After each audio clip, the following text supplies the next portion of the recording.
22 ساڵ بەسەر ڕووداوی 11 سێپتێمبەردا تێپەڕ دەبێت.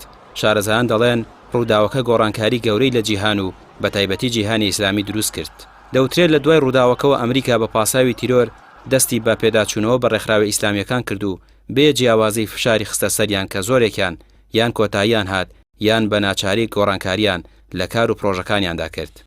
بەسەر بزاوی ئیسلامی بێگومان کاریگەرێکی گەورەی هەبوو، چونکە هەر لەو کاتەوە ئەمریکا بە ناوی دژە تیرۆرەوە پەلاماری زوتنەوە ئیسلامیەکان و هێزە ئیسلامیەکان و ڕێگەنەدان پێیان و هەتاوانەی گەشتە دەسەڵات لابردنیان و دوورخستنەوەیان و دوجاریش بزوتنەوە ئیسلامیەکانیش لە ناو خۆیانە گۆڕانکاریان بەسەرا هەدوایە و ڕووداوە هەرێکە بە جۆرێک مراجعاتی کرد و هەندێک گروپی توندڕە و دروست بوو، هەندێک حزبی تر بەلەو وازی لە چەکداری هێنا بەرەو خەباتی سیاسی و مەدەنی ڕۆیشت و هەمووانە کاریگەری 11 سپتەمبەر بوون.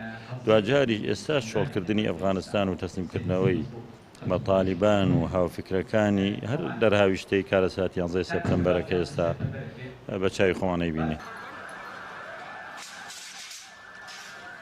ڕووداوی 11 سێپتەمبەری 2001 وای کرد ئەو وێنەی بۆ ئیسلام کرابوو لەلایەن زۆرێک لە وڵاتانەوە دووبارە خرایەوە بەرباس و لێکۆڵینەوە. ئیسلام لە دوای 11 سێپتەمبەر لەسەر ئاستی جیهان ڕۆشنایی خرایە سەر و لێکۆڵنەوەی زیاتری لەسەرکرا. سەدان ملیۆن دۆلار بۆ توێژینەوەکان تەرخان کران. 11 سێپتەمبەر وای کرد کە هەموو جیهان بگەڕێ بەدوای ئەو فاکتەرە مێژووی و عەقایدی و کە لە پێش دروستکردنی ڕەوتی توندڕەوی وەکو قاعیدە و وەکو قاعیدەوە بوون. زۆر ینی ئیسلام ناسی لەناو خۆر ئاوایە 100 ملیۆن دۆلاری بۆ تەخسیس کرا کە هۆکار چی ئەم خەڵکە تا ئێستاوە وا بیرەکەنەوە کە بێن لەناو جەرگەی وڵاتی چووک ئەمریکای پەلاماری ئەمریکا بن.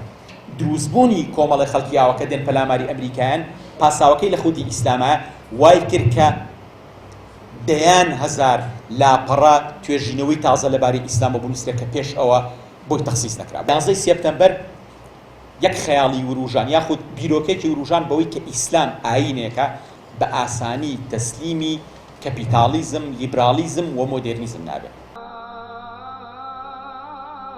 سەرڕای فشارە بەردەوامەکان و ڕێگریە جیهانیەکان کە ئێستاش بەردەوامیان هەیە، بەڵام ئیسلام لە فراوانبوون و پێشکەوتنی بەردەوامدایە.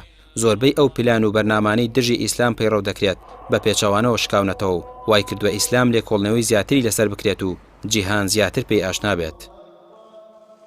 ڕامیا ڕوسمان، کەناڵی پێیام، سلێمانی.